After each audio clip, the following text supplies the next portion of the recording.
Maraming salamat. Magandang hapon sa ating lahat. Unang-una, magbibigay pugay muna ako sa lahat ng mga kasamahan natin na sumabay ngayon sa rally na ito ngayong hapon na tinatawag natin ang Ayusin Natin ang Pilipinas rally. Unang-una, tawagin ko muna, itong mga taong ito, kagaya ninyo, sila andito, kayo andito, sila andon sa ibang mga lugar dahil sa kanilang pagmamahal kay Pastor Apollo Kibuloy, dahil sa kanilang pagmamahal kay Pangulong Rodrigo Duterte, dahil sa kanilang pagmamahal kay Vice President Inday Sara Duterte, dahil sa kanilang pagmamahal sa buong senatorial slate ng PDP Laban. Itong mga tao na ito, wala itong tinatanggap na ayuda, ha? Hindi ito hinahakot. Walang akap, walang AX, walang tupad, pero merong pangarap na gaganda ang kinabukasan ng Pilipinas. Unahin natin tawagin ang ating mga kababayan sa Baguio. Kumusta kayo dyan? Ang balay-balay pala ito. Baguio yun, Baguio, Baguio! Mga kababayan natin sa Bulacan,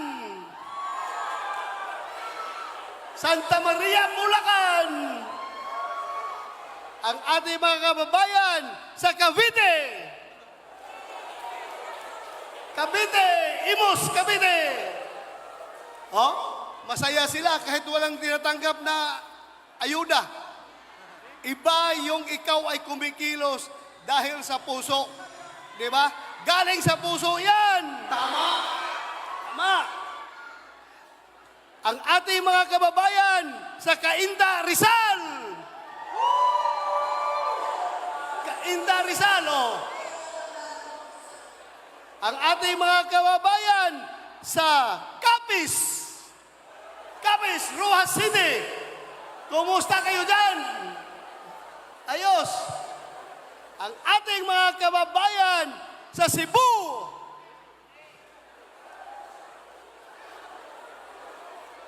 Asan ang Cebu? Yun.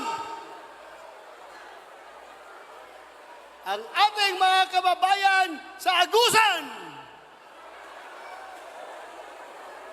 Malayo-layo na signal. Meron pa. Meron pa rin. Andyan pa rin sila. Ang ating mga kababayan sa Ilang, Davao City. Naghana, oy! Oy, naamoy akap niya?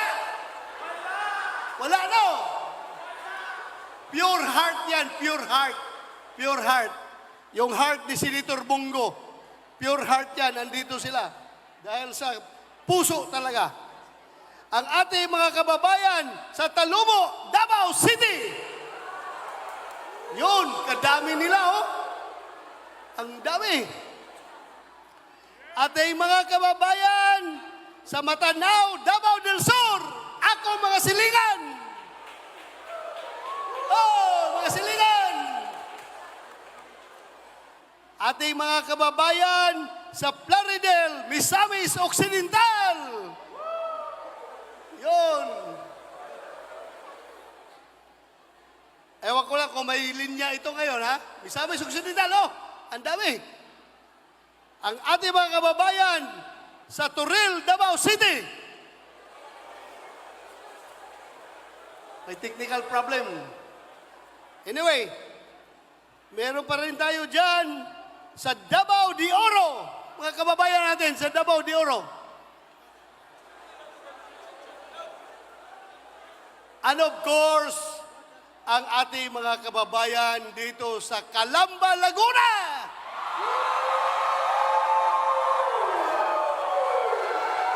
Mga kababayan, maraming salamat. hindi ko nahahabaan yung aking pananalita. Basta ako, gusto ko lang talagang siguruhin natin. Alam nyo, kagaya sa nangyari ngayon, no? Andyan yung ating mga kababayan kahit walang ayuda. Anong ibig sabihin yan? Isabay pa natin yung mga survey na nagsipaglabasan ngayon na nakikita natin na lahat kami sa PDP Laban ay pasok sa survey.